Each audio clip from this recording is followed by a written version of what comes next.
Hello, what's up? Ali here, and welcome to our corner. All right, so today we are going to have a step back and we'll show you how we can play PS1 games on your PS2 using a USB or external hard drive and OPL, the easiest and the fastest way. For this, your PS2 must already have a MacBoot. You definitely need a MacBoot if you need to do some exploits on your PS2. So I will assume that we are already fixed on that. If not, I will try to make a separate video how to install MacBoot on your PS2. And aside from that, we are going to need some tools, and all of their links will be included in our description except for one link, that is the pops iox.pack, because since it is copyrighted, that we don't want to have any issues whatsoever with that. And before we proceed to our tutorial, let me first explain how the PS2 can read PS1 games so that you can easily follow the procedures. Okay, so our PS1 games must first be converted in a format that our PS2 and OPL can recognize. And after doing the right format or conversion, the file name must also be arranged for our OPL to recognize them. And lastly, we need the correct or the right OPL version that has a support on the PS1 for us to be able to play them. All right, so once we are set, we just need to download all of the files. So just dump them on your desktop and extract them here. So for the conversion, we need the PSX VCD for that. This will convert our PS1 bins or queue to VCD format. Just run this. Okay, here's what we are going to see in this application. And then we'll need the game that we want to convert. So in my case, or in our case, I choose Legend of Ligaya. So I just created the pops folders because you will need this folder for your USB to recognize your PS1 game. So here's our game, Legend of Ligaya. So let's track it here. So this is what we need, the Q file.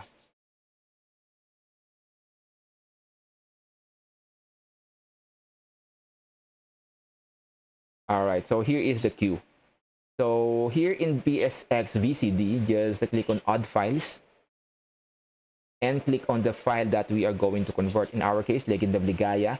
Then here, let us browse what directory will the converted file be saved to. Okay, so let's just choose the same directory or the same folder. All right. Then after once we have set everything, just click on convert and wait for the magic to complete. So it will just take a little time, and once we are done with the conversion, we just need to do one more thing, that is to change the file name. For the file name, we need the game ID of the game. There is some process for you to get the ID, but for me, here on our video, I will show you how to do that using Magic ISO, because this is what I found the easiest way. Though in Magic ISO, you still need to convert the game to ISO for you to open them, but do trust me, it takes so little time and so less clicks compared to other process. So to convert the game, just click on convert and choose the same file that we used to convert the file. Here, the bin or the queue, I'm sorry. Just click on convert. It will take so little time. There.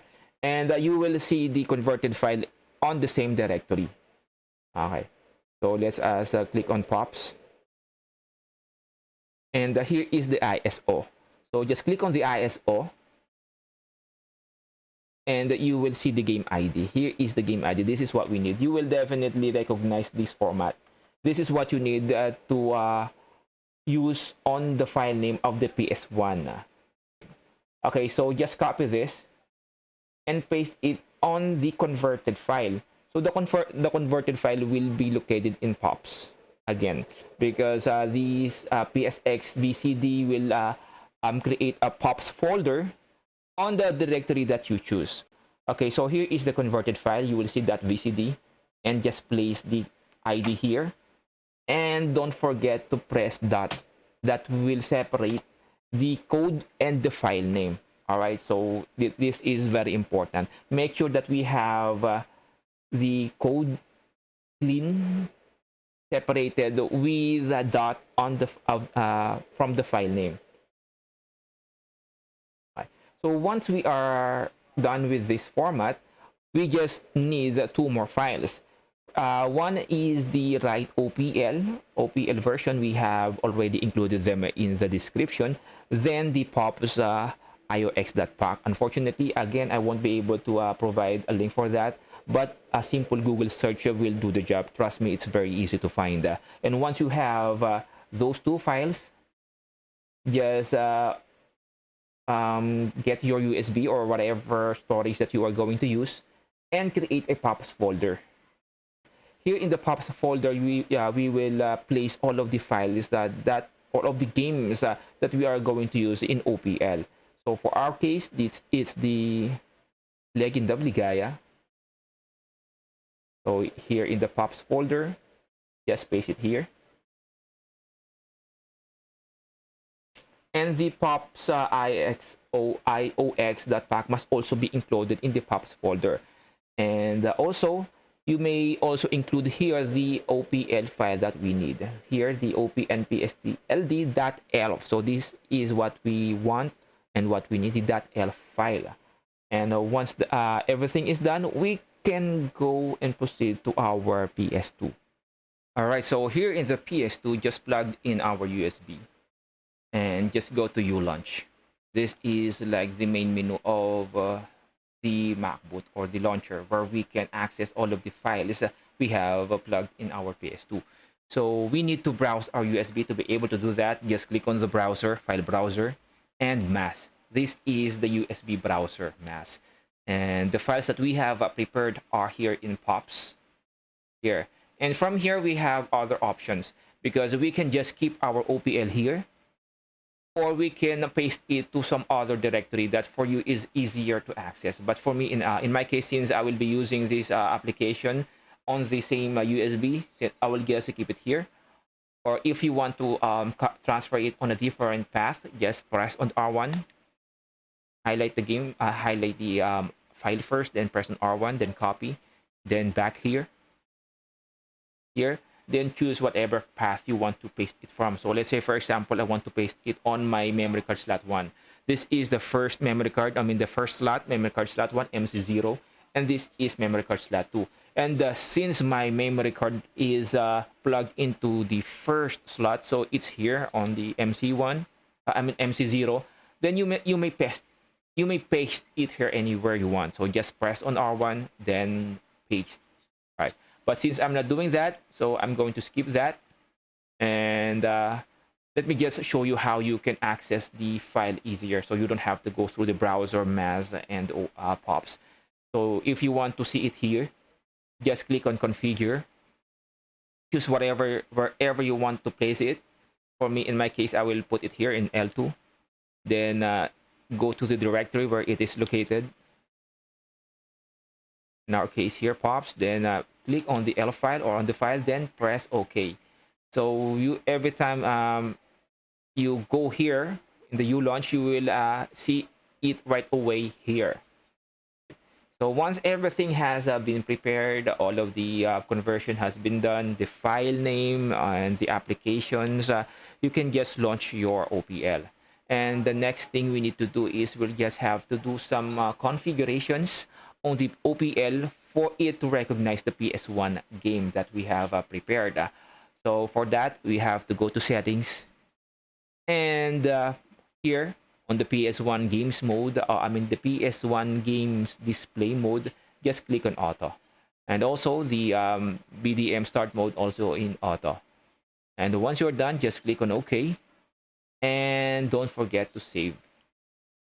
Okay, so after everything has been done, just click on circle or press start, and you will see the file here, Legend of Ligaya. Okay, so from here, I will change my display on the PS2, because since I'm just using an adapter for me to use my PS2 connected to the PC, and it's having some issues every time I try to launch some PS1 games. So I will just change the display from here. All right, so I'm sorry for the quality of the display because my other camera is not that good, and I'm having a bad reflection on the TV. So here's where we were before. Okay, so here's our games.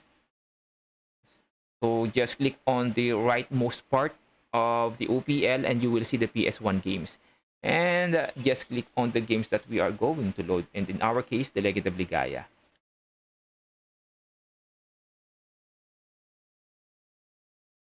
All right, so here, that's it. It's actually very easy. Okay, so that's it for our tutorial. So if there are any things that I fail to explain, or if there are some gaps on our tutorials, please do let me know and I will definitely address them.